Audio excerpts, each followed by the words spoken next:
रणविजय से बात करने के बाद फादर डिसिल्वा को डैनी के बारे में बहुत सारी बातें पता चली। उन्हें समझ में आ गया था कि उनका मुकाबला काफी ताकतवर वैम्पायर से है। वहीं रणविजय जो अपने आप पर भरोसा खो चुका था, अब उसे भी यकीन हो चला था कि डैनी सपना नहीं, एक सच्चाई है, एक सच्चाई जिसे वो झुठला नहीं सकता। दूसरी ओर इन सबसे दूर एक बच्चे को मार डालने के बाद जेनी इस समय डैनी के सामने खड़ी थी। ये तुमने क्या किया जेनिफर? बच्चे को मारकर पूरे शहर में ढिंढोरा पीट दिया तुमने। डैनी, पर मैंने तो वही किया जो तुम किया करते हो। I hunted. Oh, shut up. Stop engaging in this type of stupidity. Jennifer, this is not the jungle. Jennifer, अब तुम इंसान नहीं हो, तुम उनसे सुपीरियर हो। तुम्हें कंट्रोल करना सीखना पड़ेगा। These are the basic skills. Danny, मगर मैं कंट्रोल नहीं कर पा रही हूँ। शिकार सामने देखते ही मुझे कुछ हो जाता है। जेनिफर, हर गेम के कुछ रूल्स होते हैं। अगर तुमने रूल्स फॉलो नहीं किए तो जल्द ही गेम से आउट हो जाओगी। तुम्हें अभी और फोकस करने की जरूरत है। डैनी, मैं उड़ क्यों नहीं पा रही हूँ? मैंने बहुत ट्राई किया, लेकिन मैं अपनी बॉडी को बैट में कन्वर्ट ही नहीं कर पा रही हूँ। जेनिफर, तुम तो आसानी से कभी भी चेंज हो जाते हो। जेनिफर, मुझे क्यों नहीं आ रहा ये सब? जेनिफर, हाँ। तुम पहले अपने आप पर कंट्रोल करना सीखना पड़ेगा। तुम इतने आसान शिकार भी ढंग से नहीं कर पा रही हो। बच्चों पर कंट्रोल करना सबसे ज्यादा आसान होता है। वो बहुत जल्दी बहकावे में आ जाते हैं और जल्दी बातों को भूल जाते हैं। मगर तुम अपने आप को ही कन्विंस नहीं कर पा रही हो तो उन्हें कैसे कन्विंस करोगी? Listen, you don't have to hurt them. Hunt, but don't kill.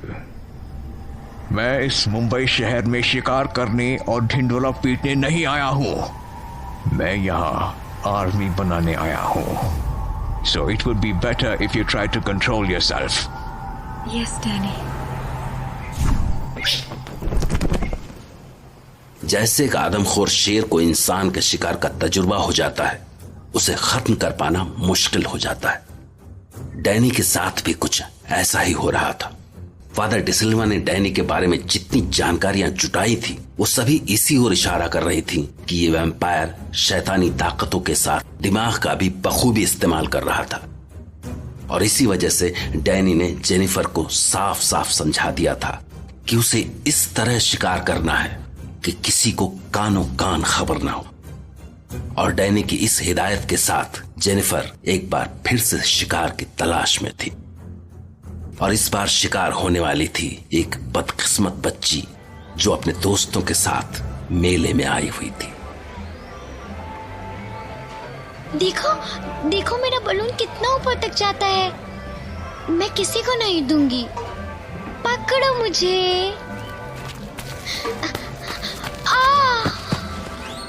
अरे मेरा बलून पकड़ो। बलून तो उड़ गया। तुम सब गंदे हो। तुम्हारी वजह से मेरा बलून उड़ गया। मैं तुम्हारे साथ नहीं खेलूंगी।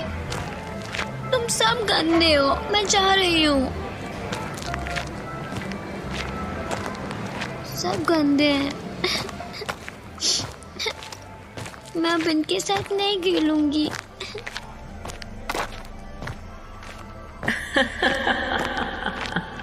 कौन है? कौन है यहाँ? कौन है आप? अले अले अले, क्या हुआ इतनी प्यारी बच्ची को? क्यों रो रही है ये? मैं रो नहीं रही हूँ। डरपोक बच्चे रोते हैं। मैं डरपोक नहीं हूँ।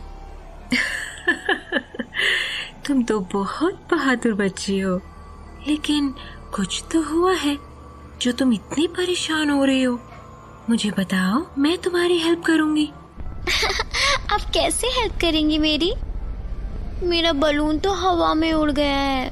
अच्छा, ओह, ये तो बड़ी प्रॉब्लम हो गई है। बट यू नो, मैं तुम्हारी एक विश पूरी कर सकती हूँ। क्या हुआ? तुम हंस क्यों रही हो? दीदी, आप कोई एंजल हो जो मेरी विश पूरी करोगी? बहुत समझदार हो तुम, लेकिन फिर भी मैं तुम्हारी हेल्प करना चाहती हूँ। बताओ तुम्हारी क्या प्रॉब्लम है? मेरा बलून उड़ गया है और मम्मी मुझे दूसरा बलून नहीं दिलाएंगी। बस इतनी सी बात?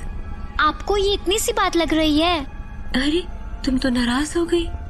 मैं अभी तुम्हारे लिए दूसरा बैलून ला कर देती हूँ। सच्ची? मुच्ची, बस तुम यहीं पे वेट करो, मैं अभी तुम्हारे लिए बैलून लेकर आती हूँ।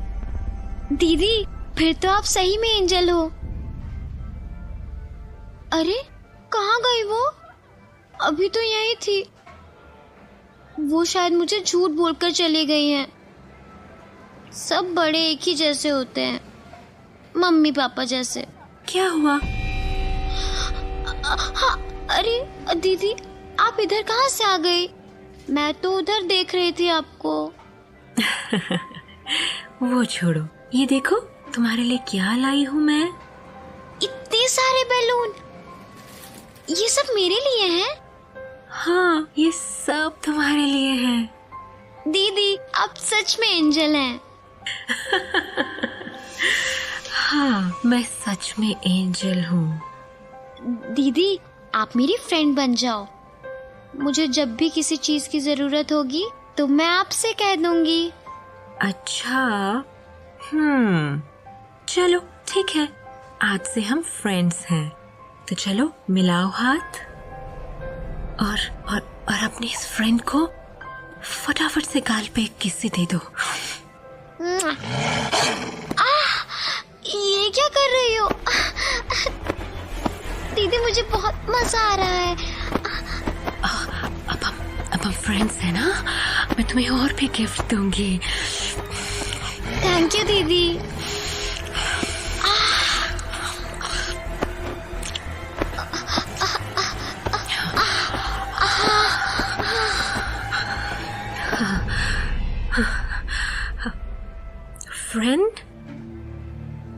फ्रेंड, उठो फ्रेंड।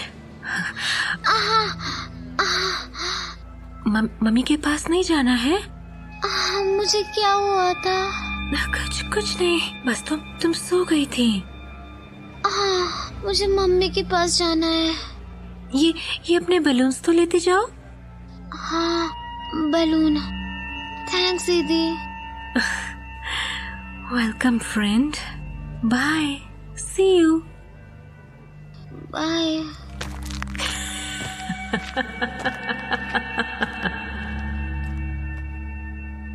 जेनिफर ने इस बच्चे को जिंदा छोड़ दिया था, क्योंकि वो धीरे धीरे डैनी की हिदायतों के मुताबिक शिकार करना सीख रही थी, और कुछ ही दिनों में उसने कई बच्चों को अपना शिकार बना लिया। वहीं फादर डिसिल्वा रणविजय के साथ मिलकर डैनी का पता लगाने की पूरी कोशिश कर रहे थे, लेकिन उन्हें उसका कोई सुराग नहीं मिल रहा था।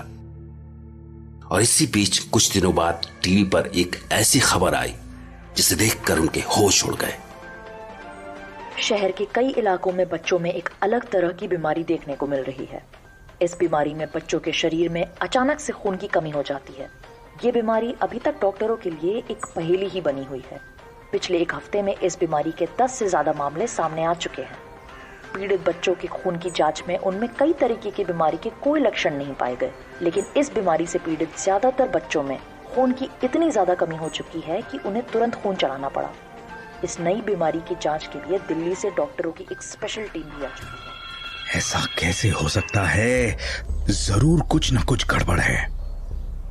कहीं ऐसा तो नहीं ये बच्चे भी डैनी का ही शिकार हों? अगर ऐसा है तो डॉक्टर जब तक इसकी तह तक पहुंचेंगे तब तक न जाने डैनी कितने बच्चों को शिकार बना चुका होगा।